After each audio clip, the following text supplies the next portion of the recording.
So welcome back to another edition of the Theatres of Dreams. This is the extra time version of it, where we take a slightly wider view of football beyond just Manchester United, Manchester City. We bring in a bit of Liverpool. I know it's hard, but we do. So joining me as usual from Bars Towers, Mr. Dominic Bars, dressed in a very sort of very saint-like, very innocent white. But we'll find out if Yes. he's like that. No comment. No comment, of course. My And inner Johnny, I've seen Richard twice in 2 days, because we're now in the middle of recording a new Vinyl Vault podcast series, which will be coming to you soon. So how are you anyway, Richard? It's been ages. Yes, obviously extremely busy man, as you know. But I think Dom looks like he's sitting up in bed with white silk pajamas with a really tall headboard behind him, don't you? It's well, he has this theatrical look, because we've often talked to, he looks like was it JK sometimes with his headdress? Yes. When you live in such a luxurious abode, I suppose you can pick and choose which designer corner you want to sit in. Well, you can, but anyway, look, let's talk football, because it was the Premier League last weekend. Was it the last weekend? Yes, it was. No, I'm way. No, it was. Yes, it was. It was the Premier League last weekend. We'll start with United, because I want to get your view on United's draw at Forest. Is this a point gained or 2 points dropped in your view, guys? What, for Forest? For Forest? I think based on United's current improvement, they would have looked at that and fancied a win, with Forest not doing well. But isn't it so common that a team that gets a new manager, particularly somebody like Deitch, then isn't it common that they become hard to beat pretty quick? And that's what happened, really. So, but I think United will be disappointed they didn't nick it. Yeah, for sure. Yeah, it was an odd game actually, and we talked about it in the other podcast lots. But it just felt like a really odd game. But shots were equal, shots on target slightly. It was just a weird game, and it didn't feel like we were playing a bottom of the league side. Although you could turn around and say, well, United's form is bottom of the league. Although we had, I think, 4 in a row wins, but no, this was going for the 4th win in a row. For the 4th, because of the reason why I remember is because this guy that has promised only to get a haircut. Oh yes, he's won 5 in a row. He was getting close. Of course, now he goes right back to the beginning again. He's never gonna have a haircut. Richard, what would you charge for somebody who's got just so much hair? I mean, it's. I think you should offer to do it for free, and we can podcast it live. I was actually thinking that guy. Actually, it's in his interest to keep that thing going, isn't it? Because once he has his haircut, he'll be yesterday's fish and chip papers, won't he? He will. Anyway, your team, Richard, were playing against Villa on a Saturday evening, I think it was, at Anfield. 60,000 there to see. Liverpool beat Villa 2-0. Anybody see this game? It looked like it was quite rudimentary, was it? I didn't see it. I think because I was elsewhere. Of course, he didn't. Kids sport, but I saw the goals, and it was a much needed win, wasn't it? It was. Villa were excellent the week before against City, absolutely excellent, and Onana the week before was like 2 men against us. We couldn't get past him, and he fell in the hoardings in the first half, and he had a dead leg for the rest of the game. I'm not saying that was it wasn't the reason, but he was a passenger, and it did definitely take away some of that defensive strength that Villa have been showing recently. They've been on a good run, so it's a good result. A workman-like. I wouldn't say it was brilliant by Liverpool, but at least you're not porous. But this week you've stopped giving goals away, which is what you needed to do. So it's not as pretty. Salah's still not doing anything, but it's better because you're just not conceding. Yeah, and of course we might go on to it later, but the Real Madrid game again, clean sheet, but Connor Bradley, what a performance that was against Vincent Jr. I don't know if you didn't see that, guys. Well, let's come to European football in a minute, because I just want to finish off for Sunday, because before we talk about City, it's not so steady Eddie at Newcastle at the moment, losing 3-1 away at West Ham. Do you think Eddie's under a bit of pressure there, guys? That's a great shout, because you mentioned this at the end of last week, and I don't know if it was on air or just after, but you said we need to mention Newcastle, and we said, didn't we? Let's see what happens with the West Ham game. And the fact they've lost there, I do think that puts Eddie under a little bit of pressure. He's lost 2 and drawn 1 and won 2 out of the last 5 games. Actually, 3 defeats in 6. They're sitting at 13th in the table, 12 points. I mean, 13 points behind Arsenal, of course. But I mean, the table's tight. But it's the nature of the performances and losing to West Ham, who themselves have been struggling. It just doesn't look good, does it? I think you're over exaggerating this a little bit. I don't think he's under that much pressure. He's brought the club the first trophy in God knows how many decades, and they've sold Isak. The striker's doing well that he's replaced him with. I think he's got some. He's not under that much pressure personally. If you look at how Slots the time he's had recently, I think Eddie Howe. I'm not for 1 minute thinking it gets sacked. It's more just the fact that they're not performing well, and it's amazing. Is it just because of the Isak issue, or is it wider? Do you think? Be interesting to look into it a bit more. I think it has a bearing. I mean, you sell. It doesn't matter how much money you've got if you only get that on the last day of the transfer window and you can't use it properly. I think Baltimore is actually a decent number 9. I mean, he's going to score probably one every other game, more or less. But yeah, they're just missing a little. Look, there's that second season syndrome that happens to pretty much every team. True. Liverpool obviously win a title and then normally capitulate. Right? They did that in 2020. The last time, I don't think any of us were alive. So they did it in 2020. But this time they won't capitulate like they did then. But it's hard the second time. And I think Newcastle had such a good season. They won the cup. They did so well. To kick on from that is dead hard at their level. And I do think he'll get it sorted because I think he speaks sense. He's very calm. He's a good manager. But look, he's not a great start for Newcastle considering you look at their team and they've got some money out there and some really good players. Really good players. Now, your game at the tea time kickoff, Dom, at City against Bournemouth, a Bournemouth team that have been riding high in the table. Again, Haaland, a brace. How many goals is that now? Is he close to 30 for the season already? No, I think he's had 15 Premiership goals. Oh, I'm talking across the patch, actually. Oh, he's on 18 and 19 after Borussia. I'll just have a quick check on while we're talking. But it's Haaland's got 13 in the league in 10. 13 in 10. But do you know that's only his second best start to the season? Wow. I've noticed that the goals I've seen of his are these long, powerful runs from just past halfway, and he just carries on and then just slots it home. They've been impressive shows of stamina and strength and agility and precision. Well, we talked before about this, I think, a little bit, which is your playing patterns are much more variable now, Dom. You are playing it long. Sometimes you're playing it short. It's definitely something that he's brought into the game, and I guess it's maybe not as pretty sometimes, but it looks sometimes a bit route one, but it's effective. Yeah, but Dom will have to tell me the player, but these aren't just smack it up and hope for the best. These are precision long passes. Yeah. They're brilliant. I don't know. There's a midfielder that they're talking about that cost a fraction of all these Liverpool buys that Man City. Turkey. Yeah. I'm sorry, I didn't know his name, but he's apparently very impressive. Yeah, there's Haaland's plays. He's so powerful, so fast that it's always difficult. Last season, other seasons, if City are too slow in transition, which we've been guilty of for a long time, we used to call it boring, probably quite fairly at times, Rich.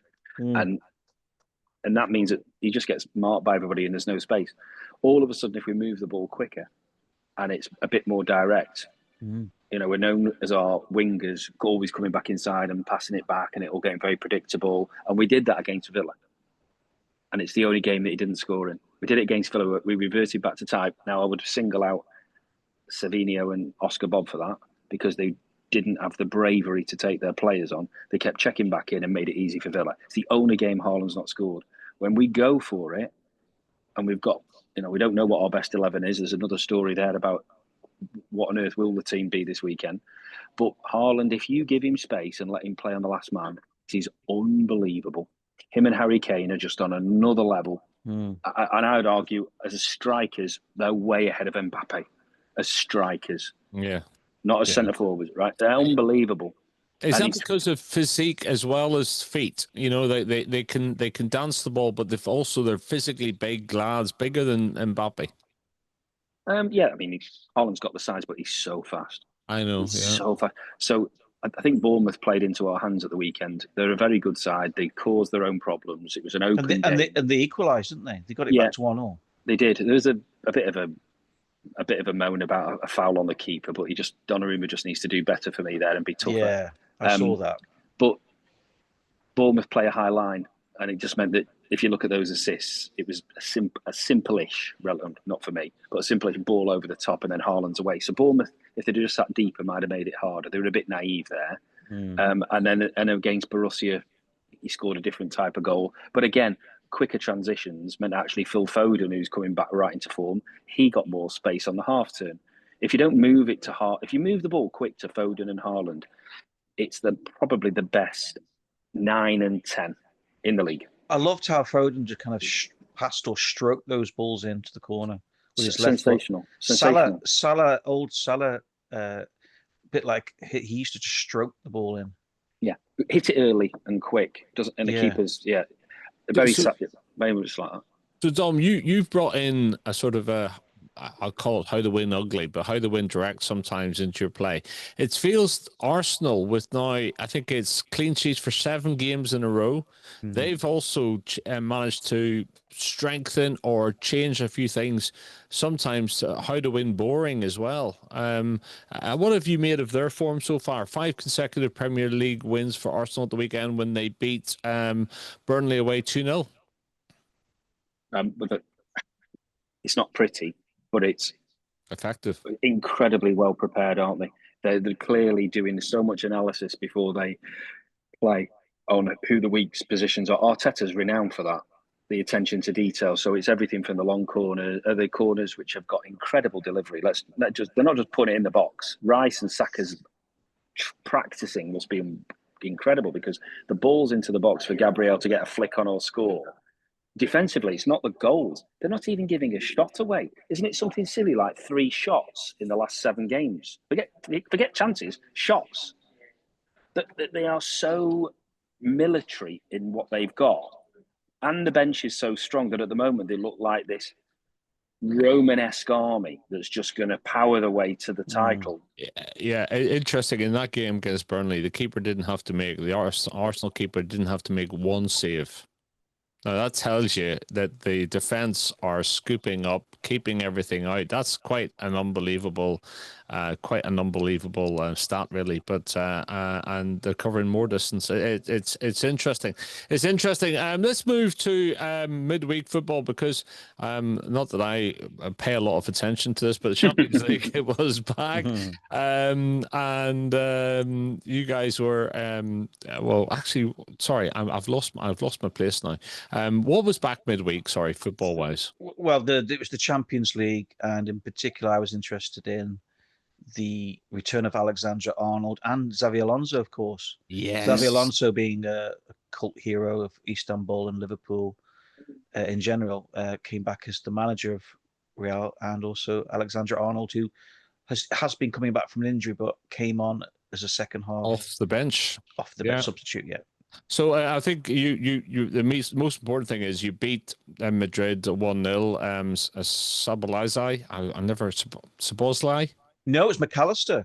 Oh, it was McAllister. Szoboszlai was the assist. Sorry, it was the corner. Right. Yeah, the keeper. Remind me, Dom. The keeper, the 6'7" Courtois, had a fantastic game. My goodness, he made about 8 saves.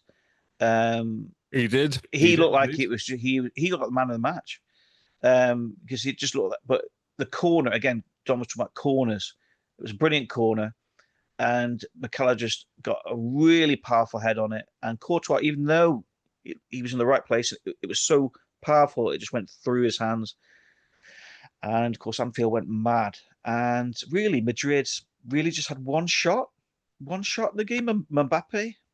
Yeah, well, they had 8 shots, 2 on target across the game. Their XG was 0.45. Interesting though that it seems that Liverpool, you are happy to concede a bit of possession. You only had 38% possession, but I'm just wondering whether that's been a fixture across your games, or you feel comfortable to let other teams have the ball because that creates more space for you. Well, the pundits were saying afterwards that what he seems to have done is go back to the people that he can rely on at the back. So Connor Bradley played absolutely amazing. His battle with Vinny Jr. was incredible. I wish Dom would have watched that, because he was just a really aggressive, no nonsense, just bullied him. And then Andy Robertson went back to the old style Andy Robertson. He had a cracking game. Canati and Van Dijk did well in the middle. So I think that will be the back four against you on Sunday, Dom. They looked comfortable. And therefore, I think that makes that game on Sunday a lot more interesting. Going back to the game, Liverpool had loads of chances, and there was a big penalty discussion because there was a handball given in the box. Well, actually, the referee gave it just outside. Then he was told to go to VAR. And then it looked like we were all looking at the replays to see if it was inside or outside the box. But what he determined was that it wasn't handball in the first place. Even though it struck his arm, it wasn't in an unnatural position. So, in fact, it was given completely the other way. So, and then, of course, we had Alexander-Arnold came on, and it was a crescendo of boos. Of course, that was a big talking point afterwards, whether that was deserved. We've gone over this before, but it was a little bit uncomfortable. Was it? Of course, why? It was uncomfortable because that's a boy that obviously came up through the academy, won everything at Liverpool, devoted his, and I think it's just the way he left is the problem. With some fans, I personally would have applauded him. I would have booed him, and they did make a point of that on the commentary, but the boos were that loud. Obviously, I would say at least three quarters were booing. Yeah, It was very different to the end of the season when he left, with a sort of sheepish clap around when he finished at Liverpool, and it was a little bit of booing, a little bit of clapping. Whereas this time, it was pretty clear that as he had that white shirt on, they were booing him as soon as he started warming up. I think it's fundamentally. I'm with you.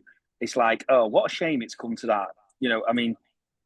I could get really sarcastic about the fact that you guys think that you're the best team in the world, and the reality is you're a selling club, because everybody ends up going to Real Madrid. We're all selling clubs when they come knocking, and I think I think sometimes it's a bit of delusions of grandeur by the Liverpool fans. I feel you just got to understand your place in football.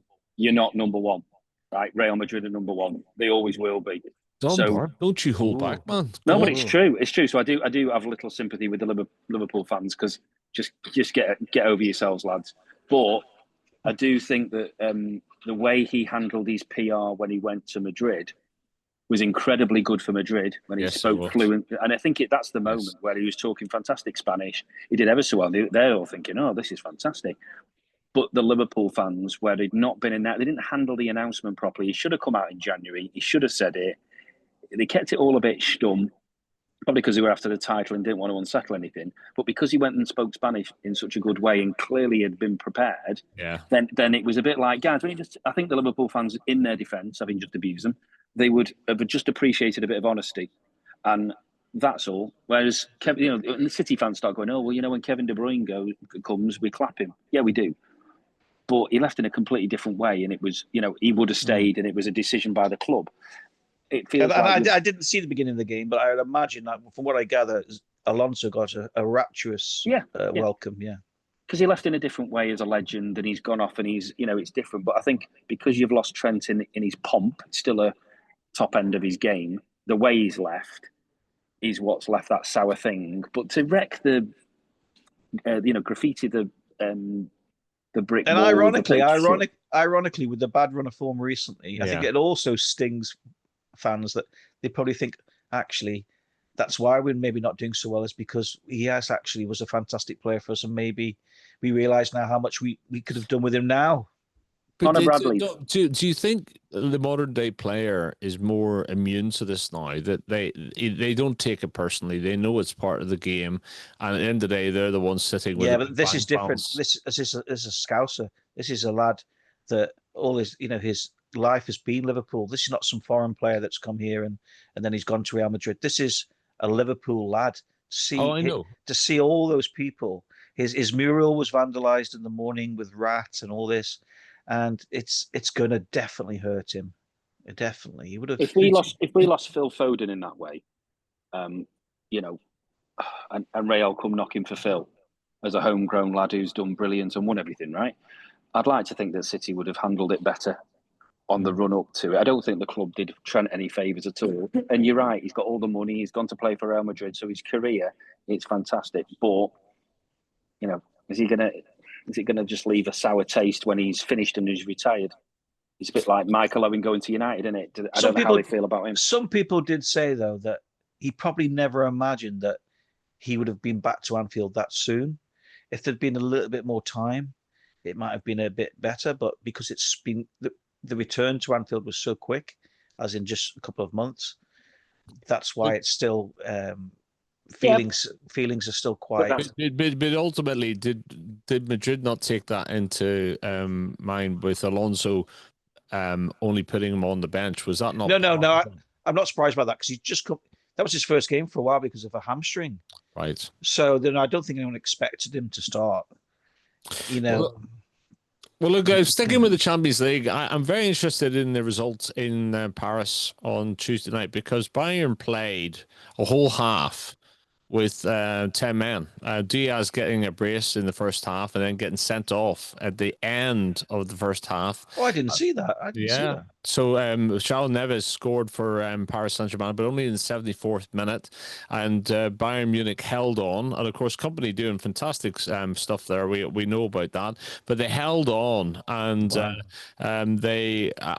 goalkeeper saves. He made 8 saves in that match. But you got to say, to hold on for a whole half with 10 men against PSG, quite a result, that. What was Luis Diaz sent off for?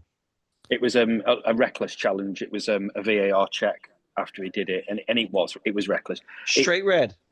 Yeah, literally just on half time against the fullback. Is it Hakim, who's now injured for a while because of it? I know the AFCON probably. He's out for a while. It was dangerous. It was like a scissor kick from behind. It was, and it took his ankle and. Wasn't pretty at all. So he didn't really. It was just a typical centre forward being completely over the top, having probably scored 2 goals and being full of emotion. Do you know what I mean? It was a strange. I watched the game. I watched that one because I don't like Liverpool or Madrid, to be blunt. I mean, 1-0 is not very exciting. So I wanted to see what the top of the table, the creme de la creme of Europe, actually looked like. Because that's not being sarcastic. PSG and Bayern are 100% records. You know, last year's winners, Bayern flying. Granted, in a weaker league, but still flying. And it was interesting to watch that game. Now, to be honest, PSG gave him 2 goals. I mean, I've never seen defending like it. Marquinhos, who I really rate, looked like he was playing in a Sunday morning team after 10 pints. It was ridiculous. So they gave him 2-0. Diaz sniffed 2 chances, which he shouldn't have been given, and he scored them both. Then he gets sent off. But yeah, you're right. The second half, PSG is still quality, but Bayern just defended like their lives, relied on it, and it's just a statement. I wouldn't say that Bayern are better than PSG from what I watched for 90 minutes, but it shows they can beat them. And PSG's problem now is it's still early in the season, so I assume that they'll get these lads back at the business end. But there was no Dembele; he went off very early on.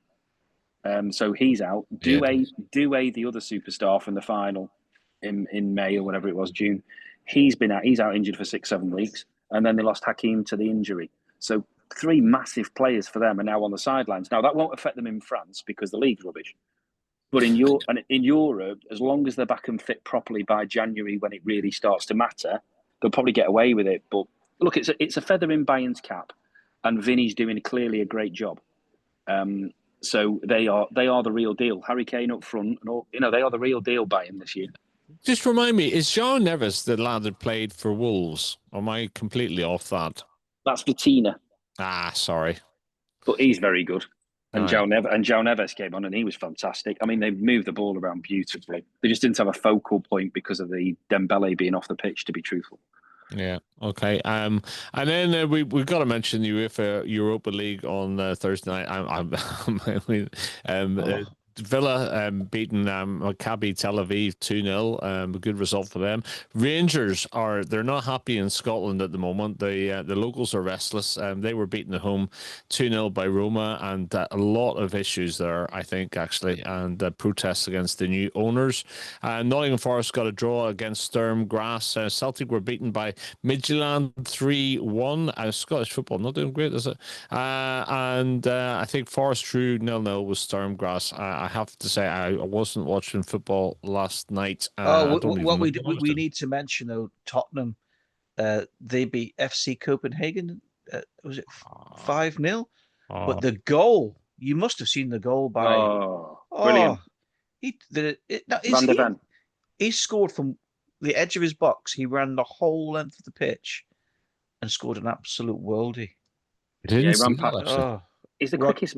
He's the quickest man in the league, isn't he? Isn't he officially the fastest over X amount of period? I mean, he's like a. It looked like the footage had been speeded up.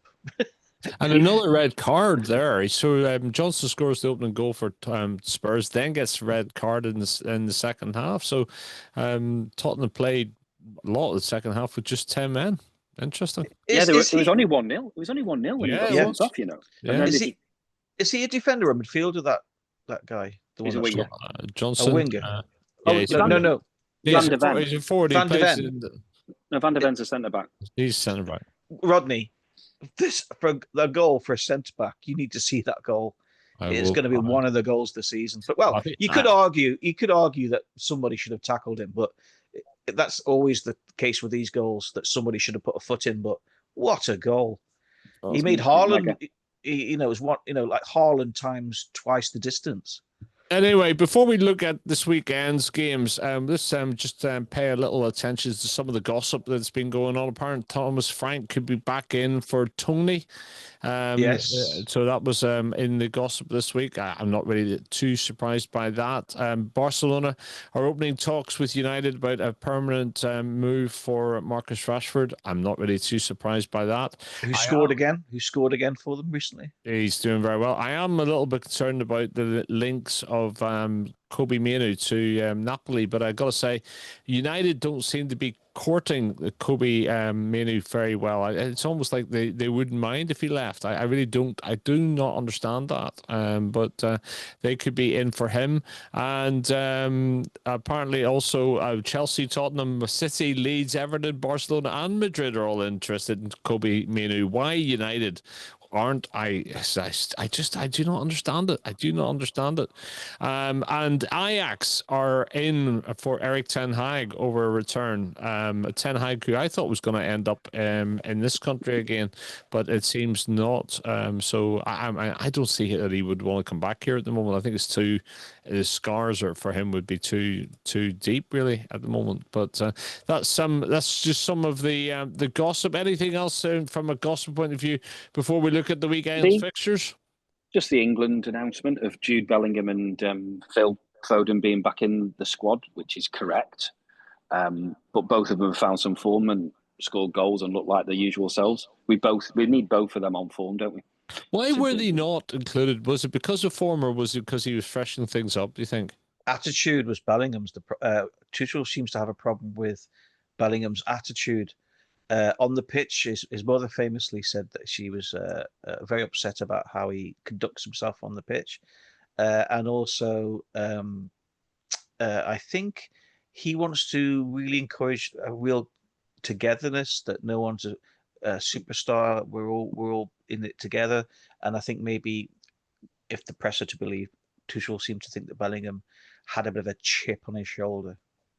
So, as England lads, what's your take on Tuchel so far? He's not. It's international football, isn't it? I mean, I sort of instantly switch off. That's the problem, isn't it? Because of club versus country. But yeah, he's okay. He's just okay. I mean, but aren't all international managers a bit like that? They're not. It's difficult to compare them to a club manager who's in the training every week and has got a different relationship with his squad. It's more like the Capello, Southgate type of overarching manager rather than coach. He did all right at Chelsea. He's just a bit boring, isn't he? So I just can't get too excited by him. I don't. Yeah, you can never really judge the England manager until they start playing against proper opposition. You know, until you start playing big teams.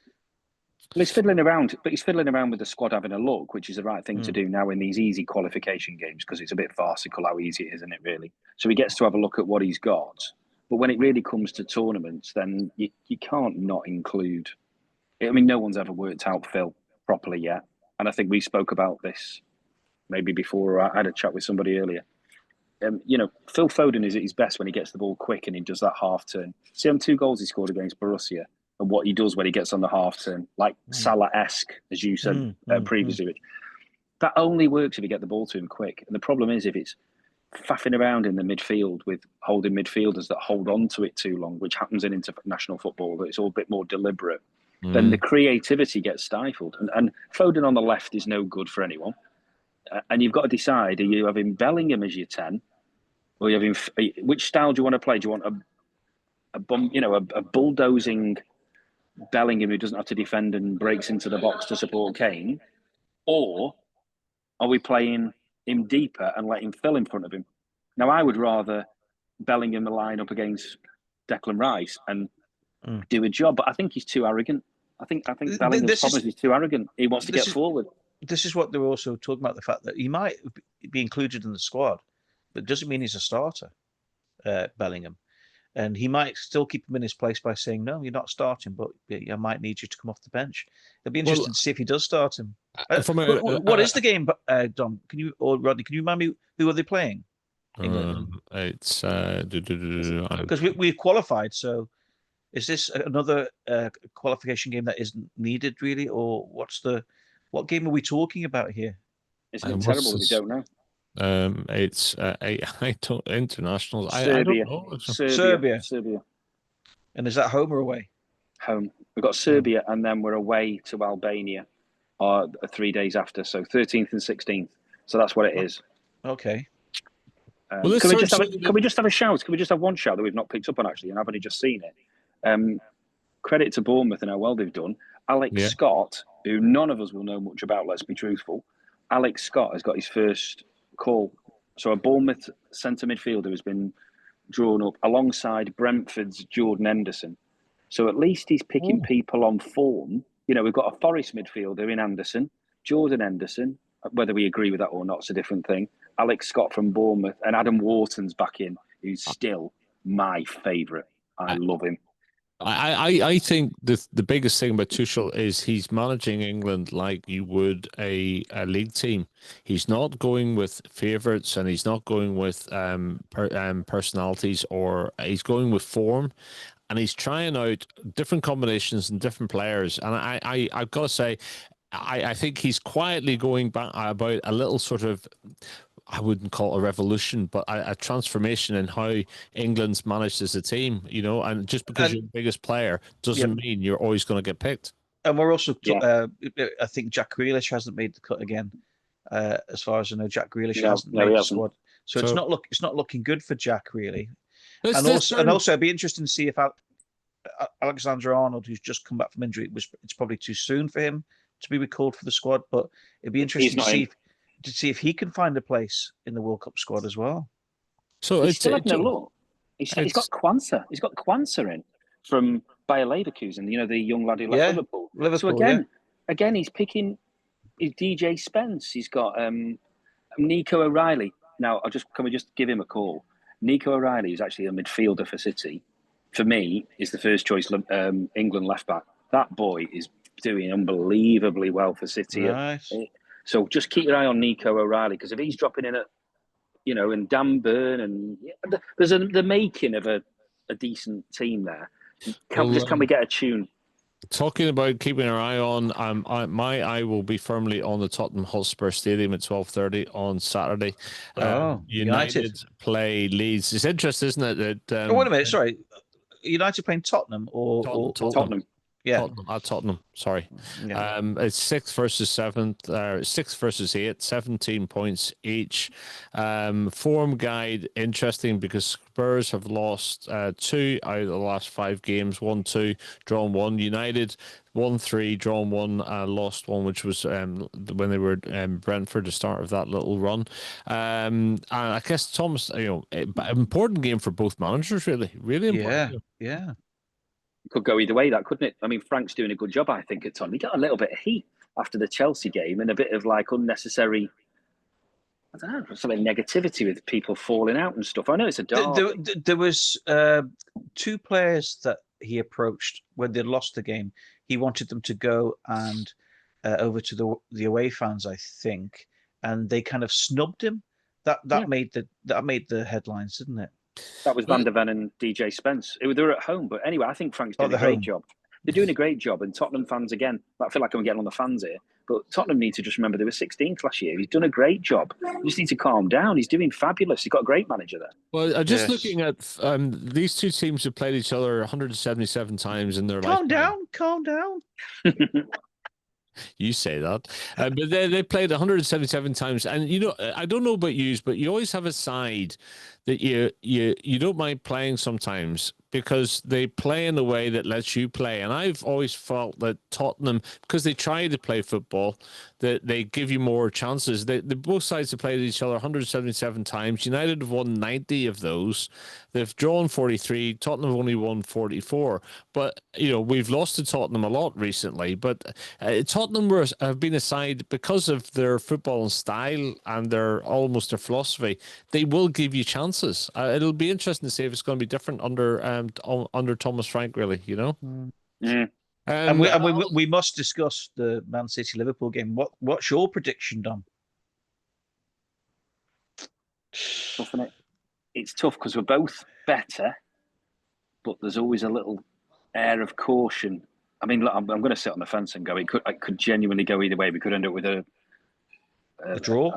I think both teams will score, and this is why Arsenal are better. Fundamentally, I just think both teams will score. It could be a score draw, or we could have a great day. You could come and do a job on us. We have an interesting rivalry the last few years, where I think you're still on top of us when it comes to head-to-head. We're not great with a head-to-head in recent times against the top 2. So I don't know. I think it'll be a good game. It's interesting. You played each other 184 times in total, and it's a bit like the United Tottenham, because City have won 49 of those, drawn 50. Liverpool have beaten City 85 times out of the 84. So it's I don't know recently what it's been like, but historically, it's always been an advantage Liverpool. I think keeping Haaland at bay is going to be the key, isn't it? Depends if you sit deep. You're going to sit deeper than normal. You're going to have to. But who will we pick? Will he go? Will he go for Cherky? Will he play him and start him in a game of that magnitude? I just think we're a little bit brittle in the midfield still. I think Nico Gonzalez is doing an incredibly good job without Rodri, but it's not Rodri, and we're going to keep saying this until the lad either retires or whatever. And if we had Rodri fully fit now, the commentators kept saying at Borussia Dortmund, they were going, "My goodness, can you imagine Rodri at his best in the middle of this new young team?" Is he injured at the moment or playing? Rodri? Well, he didn't. He got a couple of minutes against Bournemouth. He didn't come on at all. In fact, he wasn't even in the squad on Wednesday. There's no way they'd play him in such a against your boys, Gravenbach, and so it would need energy in the middle. I think he'll go for Bernie because he'll want the experience. I think he'll probably go. He'll probably go Nico, Bernie, Phil as a 3, just because of people who've played Liverpool before. I think it's 2. Reinders has not been in that intensity yet, so I think he'll probably do that and put the experience in. What is the atmosphere like at City at the Etihad when Liverpool come to town? Is it intense? Yeah. Again, I had another conversation about. We could talk about ticket prices and stuff like that. I didn't go to Borussia Dortmund in the week because it was too expensive. I decided, I'm sorry, it was a conversation we can have there about ticket prices. I had a free night. I lived 10 minutes away from the ground, and I didn't go on Wednesday because I refused to pay another load of money. They should have sold them tickets cheap and filled the place. It's too much footy in 1 week. Got 3 home games. It's costing us a fortune. That's another issue about ticket pricing. But the atmosphere when we play average Joe is flat as a pancake because we're spoilt rotten and we're used to winning. That's fundamentally what it is. And there's a lot of tourists and all those things, but we're used to winning. When it's a proper game, then it's great. And I like it when it's dark. I like, nighttime matches are the best. It's 4:30, so it'll be going dark. Yeah. So do you know what? I'm looking forward to it. And the pubs have been open a few hours. People have come in and had a little bit. No, it'll be good. It'll be good. We'll be tasty. It'll be like it's like a derby. So it'll be good. And historically, this would have felt like a game where you're having the sort of ticky-tacky type of possession football from City, a slightly more direct counter-attacking from Liverpool. You think it feels like both teams are changing? How do you think it's going to be when it comes down to formations and tactics, Dom? I hope it's end-to-end, but these have a habit of biting you on the bum, don't they, and becoming a bit like a stalemate. That is an issue because neither of us can afford to lose. No, I was just thinking that. Liverpool do not want to lose another game of football after just starting to show signs of recovery. It needs an early goal. It's the cliche. If there's an early goal either way, I just hope it's a bit of a humdinger because at the moment, I'd rather just enjoying the football when it's a bit more fluid again. So the fact we're not winning every game, all right, we of course we want to win a title, but there's something almost slightly liberating about it being a bit more where people are trying to play against us. It's good. Something still tells me though, Rodney, that the three teams will still be it'll be Arsenal, Man City, Liverpool in the top three at the end of the season. Yeah. I still think so. I do. I have to say, it's very early to call it, but I think we've seen a different Arsenal, a more pragmatic Arsenal this season. And I think you're probably right. The question will be who will slot into fourth place. I can't see Sunderland staying there the whole season.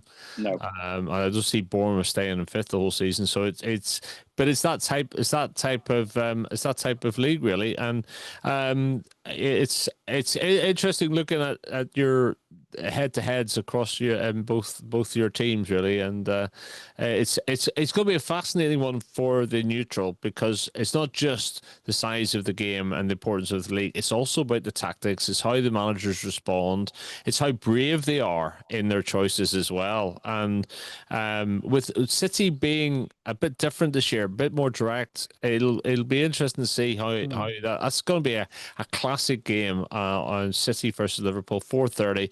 That's your live on Sky game and on telly on Sunday. And I might just make sure I'm available to watch that, I have to say. Before we finish, can I just shout out a brief mention for Stoke City at the moment? I went to see Stoke last Saturday against Bristol City.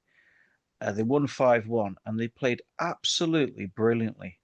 I haven't seen Stoke play that well for a long, long time. They're now in second. And on Saturday, we play Frank Lampard's Coventry at home, and that's set up for a real great match for the local people. So Stoke are doing really well at the moment. They look happy. They're playing nice football. The new players have settled in really well. Robbins looks like they're really trying to play for him. So even though if Stoke beat Coventry, they won't overtake them because Coventry beat Sheffield in the week, Sheffield United. Yeah, 4 points difference at the moment. But so if they'll just be 1 point behind them but Stoke are doing well, really well. Yeah. That league is really open. Coventry are probably at the moment the best team, but it's not like last year where Burnley and Leeds were standouts and Sunderland came through the playoffs. It's honestly it's anybody's, and people like Stoke, Middlesbrough, people like that who are good but maybe not. Don't mean it rudely, not as good as Burnley and Leeds were last year. We're going to end up with maybe a new club who've not been around in the Premiership for a few years. I'm glad you just mentioned Middlesbrough actually, because apparently Southampton wanted permission to talk to the manager at Carrick. Middlesbrough. Is it Carrick? It's not Carrick. No, Edwards. Yeah, and Middlesbrough have refused. Wolves twice. are after him. Wolves are after him as well today. Yeah, right. So he's an ex-Wolves player, I think. Just remind me, who went down into that league last year? It was Southampton was one. Who else? Oh God, but you forget so quickly, don't you? Who was it? Ipswich. No. Come on, we should know this. Leicester. Leicester. Yes, thank you. And QPR. No. No. Oh. I'm not sure. Come on, we should know this. West Brom? No. There you go. It's interesting, isn't it? Was it Norwich? No. I don't know. Well, whatever. Well, it's just interesting, and I always keep my eye on Wrexham because they've had a dramatic rise through the football league since they were playing in the conference, and they beat Coventry. They beat Coventry a game or two games ago. That was a big win for them at home, I believe. Yeah, I'm sure they beat Coventry. They did last weekend. So that was a big win. There you go. Anyway, that is the Theatre of Dreams Extra Time. You've been listening to Don Bars and Richard Irvine, myself, Rod Maxwell. It'll be interesting to watch the football at the weekend. Huge game Sunday. And might it tell us what way things are going in the league? Yeah, we'll have plenty to talk about next week. Hopefully I'll be smiling. You might not be on the call, Rich. Hey, Dom, we still haven't talked about Liverpool United. He's boycotted it. You know, it's fish and chip paper now. Yeah, I still remember. You hold on. You hold on to that lovely victory, Rod, because there might be not as many now. Can't help himself, can he? Can't help himself. Oh, goodness gracious! It was well deserved. If we want to talk about it briefly, it was well deserved, and it hurt. But we move on. I've forgotten totally all about it, but there you go. Right, that's it. The Theatre of Dreams Extra Time. Thanks for listening, watching wherever you're getting the podcast from. We'll be back next week, I am sure. Take care. Bye-bye, guys. Bye. You can go back to sleep now, Dom.